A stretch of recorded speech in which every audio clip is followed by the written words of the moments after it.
بسم اللہ الرحمن الرحیم نحمدہ و نصلی علی رسولہ الکریم اما بعد۔ اللہ رب العزت کے ساتھ انسان کے کیا عقائد ہونے چاہیے، توحید کے بارے میں کس طرح کا نظریہ ہونا چاہیے، اس طرح کی تفصیل آپ کے سامنے چل رہی تھی۔ بات کو آگے چلانے سے پہلے قرآن پاک کی ایک آیت جس کو آیت الکرسی کہتے ہیں، مختصراً اس کی تفسیر آپ کے سامنے پیش کرتا ہوں تاکہ قرآن سے توحید اور اللہ رب العزت کی صفات کے بارے میں ہمیں پتہ چلے کہ قرآن کیا کہہ رہا ہے اور صحیح عقیدہ کیا ہونا چاہیے۔ اللہ رب العزت نے فرمایا، اعوذ باللہ من الشیطان الرجیم، بسم اللہ الرحمن الرحیم، اللہ لا الہ الا ھو الحی القیوم لا تأخذہ سنۃ ولا نوم۔ اللہ رب العزت بیان فرما رہے ہیں، اللہ لا الہ الا ھو، اللہ کی ذات وہ ذات ہے کہ جس کا کوئی شریک نہیں۔ لا الہ الا اللہ جیسا کلمے میں ہے اسی طرح یہاں بھی وہی لفظ استعمال ہوا، لیکن الا اللہ نہیں، الا ہو کی ضمیر لفظ اللہ کی طرف لوٹ رہی ہے، اس سے اللہ ہی مراد ہے۔ تو اس سے پتہ چلا کہ لا الہ الا ہو یعنی اللہ کے علاوہ کوئی عبادت کے لائق نہیں، کوئی سجدے کے لائق نہیں۔ آج کل ہم اپنے آپ کو دیکھیں اور اپنے اندر غور کریں تو ہمیں پتہ چلتا ہے کہ ہم نے ہر دوسرے شخص کو معبود بنا لیا، ہر دوسرے شخص کو خالق بنا لیا۔ ہر ایک کے سامنے جھکنا ہمارے لیے کوئی عیب کی بات نہیں۔ وہ لوگ جو صراحتاً جھکتے ہیں وہ تو کافر ہیں ہی، لیکن جو عقیدتاً جھکتے ہیں یہ بھی غلط ہے اور گناہ کبیرہ ہے، اس لیے کہ یہ چیز پہلی شریعتوں میں جائز تھی کہ ان کے ہاں عقیدتاً جھکنا اور سجدہ کرنا احتراماً تعظیماً، جیسا کہ حضرت یوسف علیہ السلام کے واقعے میں اس بات کا ذکر ہے کہ حضرت یوسف علیہ السلام جب تخت پر بیٹھے ہوئے تھے تو والدین اور بھائی آئے اور انہوں نے سجدہ کیا اور وہ تعظیماً سجدہ تھا، تو اس وقت یہ چیز جائز تھی اور اس شریعت میں یہ چیز کرنا مناسب اور درست تھا۔ لیکن جب سے یہ شریعت آئی اور اس شریعت کا نفاذ ہوا تو آپ صلی اللہ تعالی علیہ وسلم نے ان تمام چیزوں سے منع فرما دیا اور اس چیز کی برائی کو بیان کیا کہ اب نہ کسی کو تعظیماً احتراماً سجدہ کرنا جائز ہے، نہ عقیدتاً جھکنا جائز ہے۔ جیسا کہ اکثر ہم دیکھتے ہیں کہ لوگ تعظیماً جھک جاتے ہیں، کسی پیر بڑے بزرگ کے سامنے وہ جھکتے ہیں اور اتنا جھک جاتے ہیں جتنا اللہ کے سامنے جھکا جاتا ہے۔ بعضوں کو تو اتنا جھکتے ہوئے پایا جاتا ہے گویا کہ وہ سجدہ کر رہے ہوں، بلکہ اگر یوں کہا جائے کہ اکثر لوگ سجدہ بھی کرتے ہیں تو بھی مذائقہ نہیں ہوگا، کوئی اس میں زائد بات نہیں ہے، کیونکہ ایسا اکثر دیکھا جاتا ہے اور پایا جاتا ہے۔ اور چھوڑ کے جہاں یہ ولیوں کے دربار ہیں اور ہمارے پیروں کے دربار ہیں، ہمیں پیروں سے کوئی شکوہ شکایت نہیں، ان سے کوئی اعتراض نہیں، اس لیے کہ وہ ولی کامل تھے، وقت کے بزرگ تھے، اللہ تعالیٰ نے ان کا ایک مقام بنایا، اللہ نے ان کو ایک عزت بخشی اور وہ واقعی اس قابل تھے کہ ان کے سامنے سر جھکایا جائے اور ان کی تعظیم کی جائے، ان کی بات کو مانا جائے۔ لیکن یہ وہی بزرگ، یہ وہی ولی ہیں کہ جنہوں نے ہمیشہ اللہ کے سامنے جھکنے کی تلقین کی، اللہ کے سامنے سجدہ کرنے کی ہدایت کی، لیکن آج ہم اگر ان درباروں پر جاتے ہیں، ان درباروں کا جائزہ لیتے ہیں تو ہمیں پتہ چلتا ہے کہ ہمارے اکثر گمراہ لوگ ان کے سامنے جھک رہے ہیں، ان کو سجدے کر رہے ہیں، جو کہ شریعت مطہرہ میں بالکل ناجائز ہے اور حرام ہے۔ اور اگر عبادتاً اور احتراماً بھی کیا جا رہا ہے تو یہ شرک میں داخل ہو جاتا ہے، جو کہ انتہائی زیادہ غلط چیز ہے، اور ہم اس چیز کو نہ سمجھی میں کر رہے ہوتے ہیں اور یہ سمجھ رہے ہوتے ہیں کہ یہ بہت بڑا ولی ہے، بہت بڑا اللہ والا ہے۔ اگرچہ جیسے میں نے آپ کے سامنے عرض کیا کہ اللہ والے نے کبھی کسی کو یہ نہیں کہا کہ کسی اور کو سجدہ کرو یا میرے سامنے جھکو، بلکہ اللہ والوں کی شان تو یہ ہوتی ہے کہ وہ اپنے آپ کے سامنے کسی کو ادباً جھکنے بھی نہیں دیتے کہ میرے سامنے کوئی جھکے، بلکہ کئی بزرگ ایسے دیکھنے میں سننے میں آئے کہ ان کے سامنے اگر کوئی جھکتا ہے، یہاں تک کہ اگر ان کی جوتیاں بھی سیدھی کرتا ہے تو وہ اس کو ڈانٹ دیتے ہیں اور غصہ کرتے ہیں۔ ایسے بزرگ جو میں بیان کر رہا ہوں، ہم نے خود اپنی آنکھوں سے بھی دیکھے ہیں کہ وہ جوتیوں تک سیدھا نہیں کرنے دیتے کہ ادب کرنا ہے تو دل سے کرو، اس طرح کی حرکتیں نہ کرو جو کہ انسان کو گمراہی کی طرف لے جائیں۔ لیکن ہم اگر غور کریں تو دنیا میں بہت سارے ایسے لوگ ہیں جو اس طرح کی حرکتیں کر رہے ہیں۔ یاد رکھیں کہ اگر اس طرح کی حرکتیں ہم قبروں پر جا کر کرتے ہیں، بزرگوں کے اور ولیوں کے درباروں میں کرتے ہیں، تو ہم میں اور کافروں میں کوئی فرق نہیں رہتا۔ وہ بتوں کے سامنے جھکتے ہیں، بتوں کو سجدہ کرتے ہیں، ہم نے قبر کو سجدہ کیا، وہ اس بت کو سجدہ کرتے ہیں جس کو اپنے ہاتھوں سے بناتے ہیں، اپنے ہاتھوں سے تراشتے ہیں۔ ہم اس قبر کو سجدہ کرتے ہیں کہ جس مردے کو ہم نے خود دفنایا ہوتا ہے اور اس کی قبر کو بنایا ہوتا ہے۔ اور اس طرح کی تمام یہ چیزیں ناجائز اور حرام ہیں جو کہ ہم ان قبروں پر جا کر کرتے ہیں، مثلا چادر چڑھانا، نظر منت ماننا، اس طرح کی تمام حرکتیں۔ نظر منت اس کا بیان انشاءاللہ پھر کسی ویڈیو میں آئے گا، لیکن بات جو سمجھائی جا رہی ہے وہ یہ کہ یہ تمام چیزیں شریعت مطہرہ میں اس طرح کی جو درباروں میں کی جاتی ہیں یہ ناجائز اور غلط ہیں، لہٰذا ہمیں ان تمام چیزوں سے براءت کا اعلان کرنا چاہیے اور ان سے بچنا چاہیے۔ ہاں، اگر اللہ سے عقیدت نہیں ہے اور انسان اس چیز سے محبت نہیں رکھتا کہ اللہ مجھ سے راضی ہو جائے اور اس چیز کا شوق نہیں ہے کہ میں جنت میں چلا جاؤں، تو پھر جس طرح چاہے کرے، اس سے ہمیں کوئی گلہ اور شکوہ نہیں۔ لیکن جو میرا بھائی میری بہن اس چیز کی تمنا رکھتا ہو کہ میرا رب مجھ سے راضی ہو جائے، میرا خالق مجھ سے راضی ہو جائے، تو پھر یاد رکھیں کہ قرآن پاک شروع سے لے کر آخر تک، الحمد سے والناس تک، پورا کا پورا قرآن صرف اور صرف ہمیں توحید سکھا رہا ہے، صرف اور صرف ہمیں اپنے رب کی طرف متوجہ کرنے کی ہدایت دے رہا ہے۔ حضور سرور کائنات سرکار دو عالم صلی اللہ تعالی علیہ وسلم سے بڑی کوئی ہستی، کوئی ذات ہو نہیں سکتی اللہ کے بعد۔ اگر کسی کو سجدہ کرنا جائز ہوتا تو حضور کو ہوتا۔ خود حضور سرور کائنات سرکار دو عالم صلی اللہ تعالی علیہ وسلم کی ایک حدیث مبارکہ ہے جس کا مفہوم ہے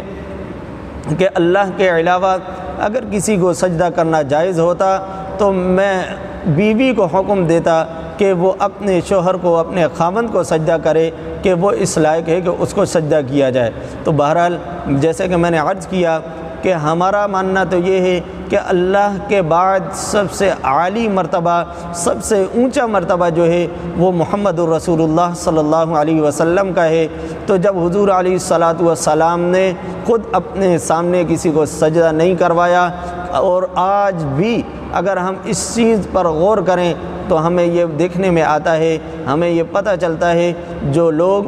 بیت اللہ سے بیت الرسول تک گئے ہیں انہوں نے دیکھا ہے اس چیز کو کہ اللہ کے نبی کے روضے کی چاروں طرف فرشتوں کا پہرا ہے ہی، لیکن انسانوں کا پہرا بھی ہے کہ کوئی جھکنے نہ پائے، کوئی سجدہ نہ کرنے پائے۔ یہ کسی انسان کا بنایا ہوا قانون نہیں تھا کہ اس نے اس چیز کو مسلط کر دیا۔ خود حضور علیہ الصلاۃ والسلام نے اللہ سے اس کی دعا بھی مانگی کہ اللہ میری قبر کو سجدہ گاہ نہ بنانا۔ تو جب اللہ کے نبی نے اپنی زندگی میں خود اپنے آپ کو سجدہ نہیں کروایا اور مرنے کے بعد بھی یہ نہیں کہا کہ میری قبر پہ آ کر سجدے کرنا، بلکہ اللہ سے اس کی دعا مانگی کہ اس کو سجدہ گاہ نہ بنانا، تو اس کے بعد دنیا کا کوئی ولی، کوئی صحابی، کوئی کتب، کوئی ابدال، کوئی اس قابل نہیں کہ ہم اس کو سجدہ کریں، اس کے سامنے جھکیں۔ اگر جائز ہوتا تو اللہ کے نبی کو کرنا جائز ہوتا، مرد اللہ کے نبی کو کرتے۔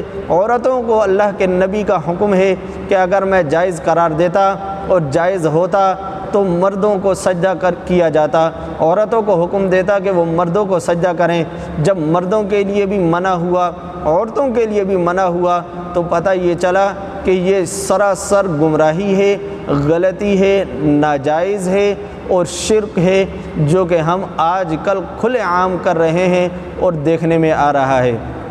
یہ کسی فرقے کی بات نہیں، کسی الگ جماعت کی بات نہیں، یہ وہ سچ ہے جو اللہ نے ہمیں سکھلایا، قرآن پاک میں بتلایا، نبی صلی اللہ تعالی علیہ وسلم نے ساری زندگی جس کا درس دیا۔ حضور سرور کائنات سرکار دو عالم صلی اللہ تعالی علیہ وسلم کی پیدائش کا وقت ہے۔ حضور علیہ الصلوۃ والسلام جب دنیا میں تشریف لائے تو انگلی آسمان کی طرف بلند ہے۔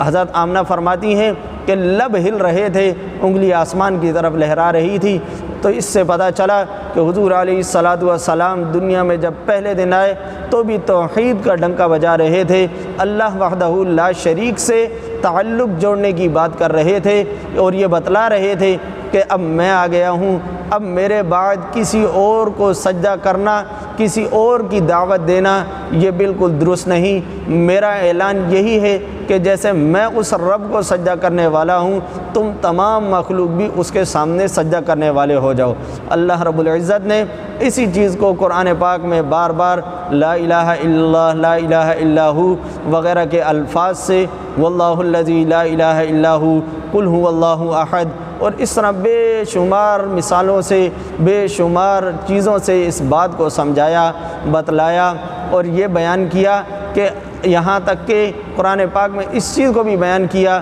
کہ اگر کوئی اور معبود ہوتا تو اس کو کہتے کہ وہ میں دن لاتا ہوں وہ رات لے آئے، اور میں رات لاتا ہوں اس کو کہو دن لے آئے۔ یہاں تک کہ یہ بھی کہہ دیا کہ اگر اس روئے زمین میں دو الہ ہوتے تو یہ زمین برباد ہو جاتی، لفسدتا، تو یہ بربادی کی طرف چلی جاتی۔ تو ان تمام چیزوں کو غور کرنے سے، ان تمام چیزوں کے مشاہدے سے ہمیں یہ پتہ چلتا ہے کہ اللہ وحدہ لا شریک ہے، اس کا کسی حساب سے، کسی اعتبار سے کوئی شریک نہیں۔ اگر ہم اس کی ذات میں شرک کرتے ہیں تو وہ بھی ناجائز ہے، اس کی صفات میں شرک کرتے ہیں وہ بھی ناجائز اور حرام ہے اور شرک ہے۔ تو اس لیے میں اپنے بھائی بہنوں سے، اپنے ویور سے مؤدبانہ گزارش کروں گا، اگر ہمارے اندر یہ چیزیں پائی جاتی ہیں اور یہ غلط عقائد پائے جاتے ہیں تو خدا را اپنے آپ کو جہنم کی اس آگ سے بچائیں کہ جس کی ایک 70ویں تعداد میں، 70ویں قسم کی تعداد میں دنیا میں آگ پائی جاتی ہے۔ ہم اس آگ کو دور سے محسوس کر لیتے ہیں، اس کی جلن کو محسوس کر لیتے ہیں، تو جو اس سے 70 گناہ زیادہ ہوگی اس میں جب ڈالا جائے گا اور ہمیشہ ہمیشہ کے لیے ڈالا جائے گا تو وہ سختی، وہ تکلیف ہم سے کسی حال میں برداشت نہیں ہو سکے گی، اس لیے کہ وہ بہت زیادہ دردناک ہے۔ اس لیے اللہ رب العزت نے فرمایا ان الذین کفروا من اہل الکتاب والمشرکین فی نار جہنم خالدین فیہا، جن لوگوں نے کفر کیا یا شرک کیا ان کو ہمیشہ ہمیشہ کے لیے جہنم میں ڈالا جائے گا، وہ اس میں ہمیشہ رہیں گے۔ اولئک ہم شر البریہ، بہت برا ٹھکانہ ہے، بہت غلط جگہ ہے، اور ایسی جگہ ہے کہ انسان اگر صحیح معنوں میں اکیلے میں اس کے بارے میں سوچے بھی تو رونگٹے کھڑے ہو جاتے ہیں، انسان پر کب کبھی طاری ہو جاتی ہے۔ لیکن آج ہم اپنی زندگیوں میں غور کریں تو سب سے پہلی چیز، سب سے بنیادی چیز جو کہ عقیدہ ہے، ہم لوگوں نے اپنے عقیدے کو بگاڑ لیا، ہم لوگوں نے اپنے عقیدے کو چھوڑ دیا، صحیح اور سچ کو پہچاننا چھوڑ دیا، بس جماعتوں میں بٹ گئے اور ایک دوسرے کے پیچھے لگ گئے۔ اور ہم نے یہ سمجھ لیا کہ میری جماعت صحیح ہے، فلاں پیر صحیح کہتے ہیں، فلاں بزرگ صحیح کہتے ہیں، نہ اس چیز کی طرف کبھی توجہ کی کہ میرا اللہ کیا چاہتا ہے، میرے اللہ نے قرآن میں کیا بیان کیا، میرا نبی کیا چاہتا ہے، میرے نبی نے اتنی 63 سالہ زندگی میں کیا سکھلایا، کیا طریقہ کیا۔ کیا حضور علیہ السلام سے پہلے انبیاء علیہ السلام اس دنیا سے نہیں گئے؟ نہیں، 1.25 لاکھ کم و بیش کی تعداد انبیاء علیہ السلام کی دنیا میں آئی اور وہ اس دنیا سے گئے۔ کیا حضور علیہ السلام کی 63 سالہ زندگی میں حضور علیہ السلام نے کبھی کسی ایک کی قبر پر سجدہ کیا؟ نہیں کیا۔ کبھی ایک کے دربار پر بھی جا کے دھمال کیا؟ نہیں کیا۔ نظر منت مانی؟ نہیں مانی۔ چڑھاوے چڑھائے؟ نہیں چڑھائے۔ تو یہ تمام چیزیں جب میرے نبی نے نہیں کی، ان سے منع کیا، صحابہ اکرام کی تعداد 1.25 لاکھ کم و بیش کی موجود ہے۔ حضور علیہ السلام کے وصال کے بعد کیا کسی صحابی نے یہ فعل کیا؟ نہیں کیا۔ اس کے بعد تابعین، تبع تابعین، اولیاء، محدثین، مفسرین، بڑی تعداد ایک موجود ہے ان تمام حضرات کی۔ کیا کسی ایک نے بھی کبھی حضور کے دربار پر جا کر سجدہ کیا یا حضور کے سامنے کوئی منت مانی؟ نہیں۔ تو یہ تمام چیزیں ناجائز تھیں، اس لیے ان تمام چیزوں کو کسی نے نہیں کیا۔ اسی کو اللہ رب العزت نے قرآن پاک میں آیت الکرسی کی پہلی صف میں پہلی لائن میں اس چیز کو بیان فرمایا اللہ لا الہ الا ہو، اللہ وہ ذات ہے کہ جس کے علاوہ کوئی معبود نہیں، کوئی سجدے کے قابل نہیں، کوئی سجدے کے لائق نہیں، کوئی عبادت کے لائق نہیں۔ اللہ لا الہ الا ہو الحی القیوم، وہ ہمیشہ سے زندہ ہے، ہمیشہ رہے گا، وہ اس کی کوئی ابتدا نہیں، کوئی انتہا نہیں۔ قیوم، وہ قائم ہے، قائم بذات ہے، اس کی اپنی ذات ہے، وہ کس طرح قائم ہے ہمیں اس چیز میں پڑھنے کی ضرورت نہیں، جس طرح بھی اس کی صفت ہے وہ قائم ہے۔ لا تأخذہ سنۃ ولا نوم، وہ اللہ ایسا اللہ ہے کہ جس کو نہ نیند آتی ہے نہ اونگ آتی ہے۔ اگر اللہ کو نیند آ جائے، اونگ آ جائے تو دنیا کی بربادی متعین ہے، دنیا کی بربادی کو کوئی روک نہیں سکتا، اس لیے کہ وہ اس دنیا کو قائم کرنے والا ہے، اس دنیا کو چلانے والا ہے۔ انسان اگر اپنے آپ میں غور کرے، کوئی کام کر رہا ہو، کسی کام میں لگا ہو، اونگ آ جائے، نیند آ جائے، اس کام کا بیڑا غرق ہو جاتا ہے، اس کام میں فساد برپا ہو جاتا ہے۔ تو اللہ رب العزت کی ذات بھی ایسی ہے کہ اللہ اس تمام جہانوں کو چلانے والا ہے، تمام جہانوں کا نگہبان ہے، سب کی حفاظت کرنے والا ہے، سب کو ایک نظام کے تحت لگایا ہوا ہے۔ تو اگر اللہ کو نیند آ جائے، اللہ کو ہی اونگ آ جائے تو یہ تمام چیزیں برباد ہو جائیں گی۔ بہرحال اللہ نے قرآن پاک میں اس چیز کو بیان فرمایا، لا تأخذہ سنۃ ولا نوم، کہ اللہ کی ذات وہ ہے کہ جس کو نہ نیند آتی ہے نہ اونگ آتی ہے۔ نیند تو بہت آگے کی چیز ہوتی ہے، نیند تو انتہائی درجے کی چیز ہے، لیکن اللہ کو اونگ بھی نہیں آتی۔ اونگ جس کو ہم یوں کہہ لیں کہ نیند کا جب خمار ہوتا ہے، نیند آنے والی ہوتی ہے، اس سے پہلے ہوائیاں ہوتی ہیں، اس سے پہلے ایک سستی آ جاتی ہے، تو اللہ کو وہ سستی بھی نہیں آتی۔ اللہ ان تمام چیزوں سے پاک ہے، اللہ کی ذات ان تمام چیزوں سے بری ہے۔ لہو ما فی السماوات وما فی الارض، آگے اللہ رب العزت نے بیان فرمایا کہ اللہ ہی مالک ہے زمین کا بھی اور آسمانوں کا بھی، اللہ ہی مالک ہے ان تمام چیزوں کا، اللہ کے علاوہ کوئی اس چیز کا مالک نہیں۔ آپ کیا سمجھتے ہیں کہ یہ 7 آسمان ایسے ہی بن گئے، ایسے ہی اٹھ گئے، ایسے ہی یہ کھڑے ہوئے؟ نہیں، ان کا بنانے والا بھی ہے، ان کو روک کر رکھنے والا بھی ہے۔ ہم ایک چند فٹ کی چیز کو بغیر کسی سہارے کے نہیں روک سکتے، بغیر کسی آسرے کے نہیں ٹھہرا سکتے۔ اتنا بڑا آسمان اور اتنی بڑی اس میں مخلوق، ان تمام چیزوں کو کیسے روک لیا؟ آخر کوئی ذات ہے، کوئی تو ہے کہ جس نے ان کو روکا ہے، کوئی تو ہے جو ان کے اوپر کے نظام کو بھی چلا رہا ہے، تو وہ کون ہے؟ اس کو اللہ نے خود بیان فرمایا، لہو ما فی السماوات وما فی الارض، وہ اللہ ہی ہے جس نے ان کو بنایا، ان کو ایک نظام کے تحت ٹھہرایا اور چلا رہا ہے۔ جس دن سے بنایا اس دن سے یہ اسی طرح ہے، اس میں کوئی فرق نہیں آیا، اس کے رنگ میں کوئی تبدیلی نہیں آئی۔ ایسا نہیں کہ پہلے سفید تھا اب کالا ہو گیا، اب نیلا ہو گیا، اب کوئی اور رنگ آ گیا، نہیں، جس طرح پہلے تھا اب بھی ویسے ہی ہے۔ ایک سورج کو دیکھ لیں، ایک سورج ہی اگر ہم غور کریں تو اس سے ہی ہمیں اللہ کی وحدانیت کا، اللہ کی بادشاہت کا پتہ چل جائے گا کہ یہ سورج پچھلے سال اس دن جس وقت طلوع ہوا تھا آج بھی اسی وقت طلوع ہوا، پچھلے سال اس دن جس وقت غروب ہوا تھا آج بھی وہی گھنٹہ،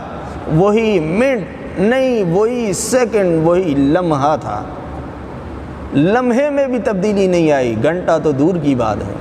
میں ایک بات کروں، ایک کام کروں، آج اور ہوگا کل اور ہوگا،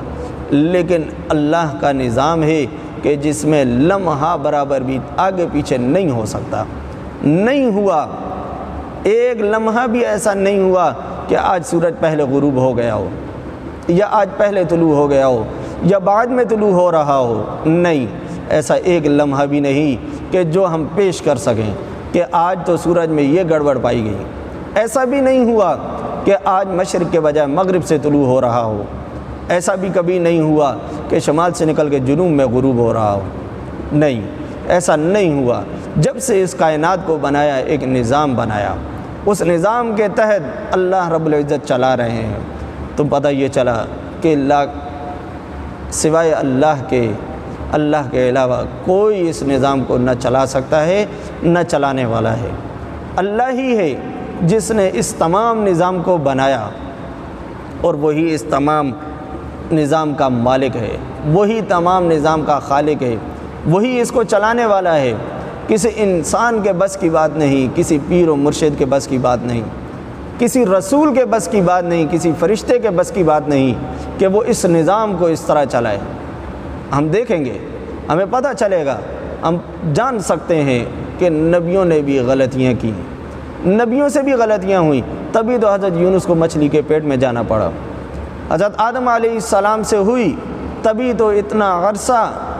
اپنی بیوی سے جدا رہے، تبھی تو یہ معاملات ہوئے۔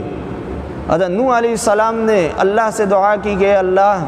آپ نے وعدہ کیا تھا کہ میں تمہارے اہل کو غرق نہیں کروں گا، یہ بھی تو میرا بیٹا ہے، قال انہ لیس من اہلک، اللہ نے کہا نہیں یہ تمہارا بیٹا نہیں ہے، تو یہ بھی غلطی شمار ہوئی۔ بے شمار